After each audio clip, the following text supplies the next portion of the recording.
शुरू करते हैं फिर से एक्सरसाइज जो कि अभी हमने लेक्चर पढ़ा इंट्रोडक्शन टू यूक्लिड्स का, उसकी एक्सरसाइज 5.1 शुरू है। ठीक है, तो एक्सरसाइज 5.1 का पहला क्वेश्चन क्या है बेटा, एनसीईआरटी का पढ़ते हैं।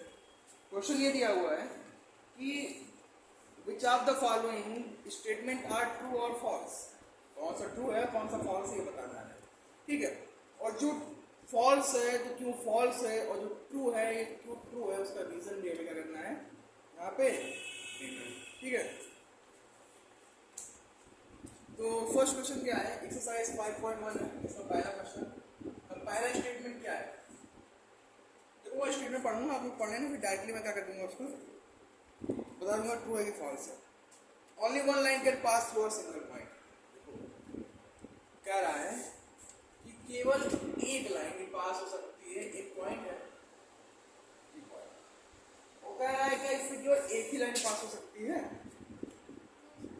एक से ज्यादा हो सकती है, इंफिनिटी हो सकती है ना। तो ये स्टेटमेंट क्या है, फॉल्स है। कह रहा है इसका रीजन दो भाई, रीजन देखो, ये पॉइंट था हमारा, और ये पॉइंट क्या है, P, इससे एक लाइन पास हुई,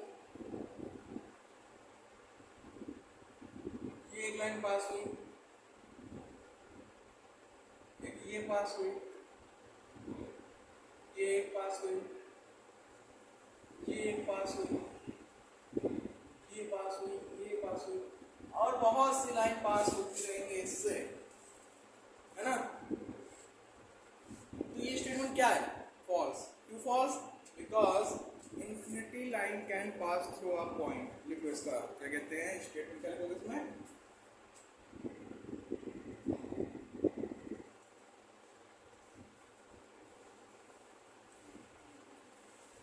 इंडिफिनिट लाइन, इंफिनिटी नहीं और तो आना चला गया, इंडिफिनिट कहाँ दिमाग है, indefinite line can pass through A, समझ गया। अब दूसरा क्वेश्चन क्या है, देखो दूसरा स्टेटमेंट क्या कह रहा है कि there are infinity number of line which pass through two distinct point. देखो यहाँ कह रहा है कि मान लिया दो पॉइंट, एक पॉइंट ए है और दूसरा पॉइंट बी है। कह रहा है क्या इससे इंडिफिनिट लाइन पास हो सकती है। तो मैंने आपको पोस्टुलेट बताया था कि दो पॉइंट के बीच से सिर्फ और सिर्फ एक लाइन पास हो सकती है, ये पोस्टुलेट 2 है ना। ये थोड़ा पोस्टुलेट 1 है 2 है, 1 है। पोस्टुलेट 1 नहीं था कि एक दो पॉइंट के बीच में सिर्फ एक लाइन पास हो सकती है, इसलिए ये भी जो स्टेटमेंट है वो भी क्या है, फॉल्स है। क्योंकि कह रहा है क्यों फॉल्स है, क्योंकि कह रहा है क्या दो पॉइंट के बीच में इंडेफिनिट लाइन पास हो सकती है, तो कहोगे नो, क्या कहोगे, फॉल्स है। क्यों फॉल्स है, बिकॉज कितनी लाइन पास होती है, only one line can pass through two points. Clear, समझ गए, कोई डाउट। अब अगला क्वेश्चन आता है, अगला पॉइंट कहते हैं a line terminated can be produce इंडेफिनिटली on both side.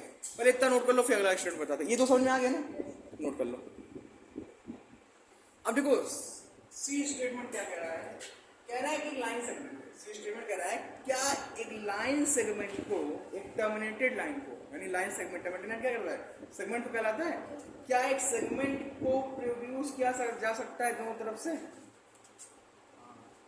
जब हम एक टर्मिनेटेड लाइन को, लाइन सेगमेंट को दोनों तरफ प्रोड्यूस करते हैं तो वो क्या बन जाती है, लाइन बन जाती है ना।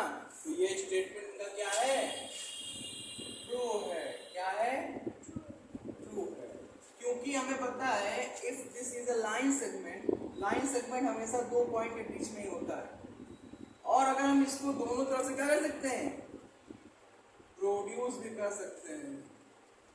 ठीक है, हमारा क्या बन गया, एक लाइन सेगमेंट को हम दोनों का प्रोड्यूस कर सकते हो, ये स्टेटमेंट हमारा क्या है, ट्रू है, क्योंकि when we produce a line segment indefinitely on both side then it become a line this.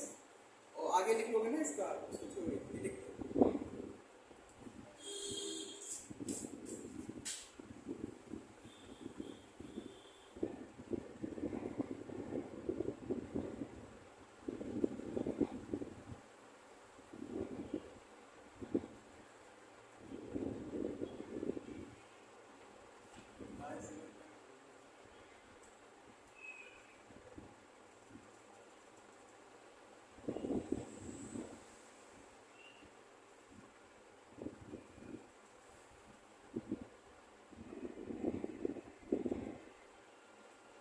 When we do this, the segment become line.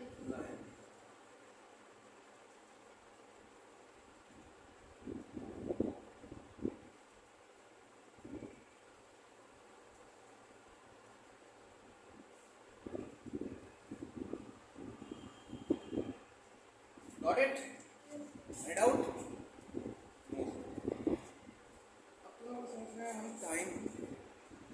देखो अगला स्टेटमेंट क्या है, ये तो सी स्टेटमेंट था, अब डी स्टेटमेंट क्या है।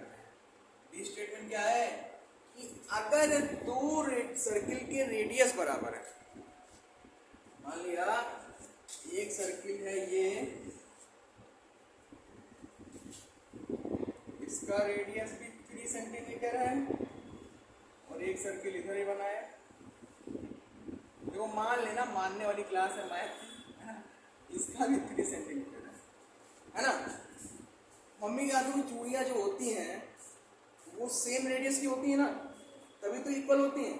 और जब उनको हम एक के ऊपर एक रख देते हैं तो हमको पता चलता है कि नीचे चूड़ी नहीं पता चलता है ना, दिखती तो है नहीं। जब पहली चूड़ी दिखती ऊपर वाली तो क्या होता है, तो ये हमारा स्टेटमेंट क्या है, ट्रू है। ट्रू है, क्या कह रहा है स्टेटमेंट कि सेम रेडियस वाले जो सर्किल होते हैं वो हमेशा क्या होते हैं, इक्वल होते हैं।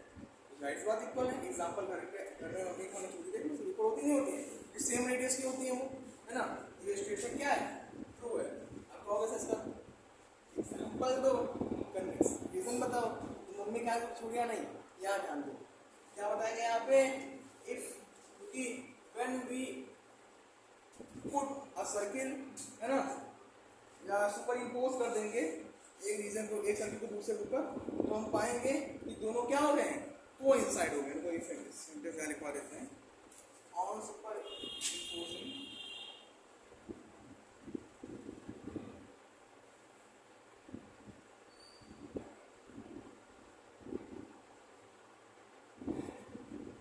The reason bounded by one circle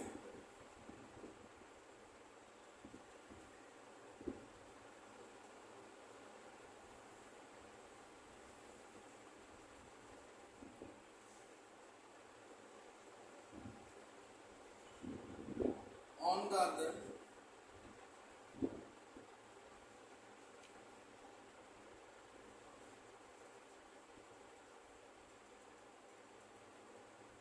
it is found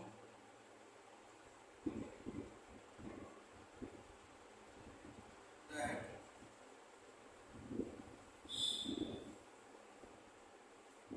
the two circuit coincide.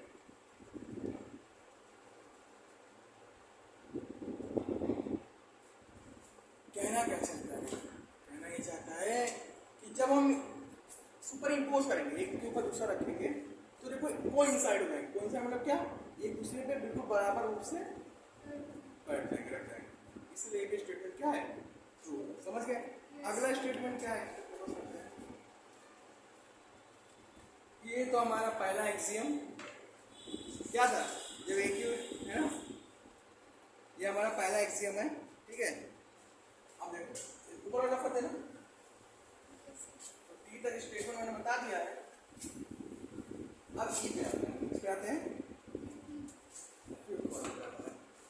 ठीक है। क्या कह रहा है क्वेश्चन कि अगर भाई A B line P Q line के बराबर है और P Q line X Y line के बराबर है, तो प्रूफ करो कि ए बी भैया एक्स वाई के क्या होंगे, बराबर होंगे। ठीक, ये एक लाइन है,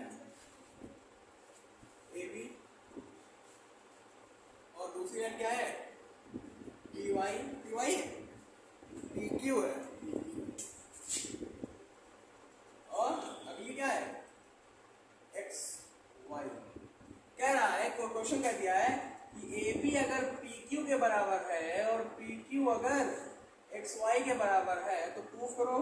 तो हमें पता है ना, जाहिर सी बात हमें पता है ये भी कंडीशन क्या होगी, ट्रू होगी। क्यों ट्रू होगी? क्योंकि जब ये इसके बराबर हो, ये इसके बराबर, जाहिर सी बात है ए बी एक्स वाई के बराबर होगा कि नहीं होगा। और जब इसको सुपर है ना, क्योंकि सेम चीज अगर कोई इक्वल की इक्वल चीज होती है तो जाहिर सी बात इक्वल वाला इक्वल के बराबर इक्वल होता है ना। समझ गए? नोट कर लो, ठीक है। फिर आगे बढ़ाते हैं। अब देखो क्वेश्चन नंबर सेकंड पे आता है। What is the question number second?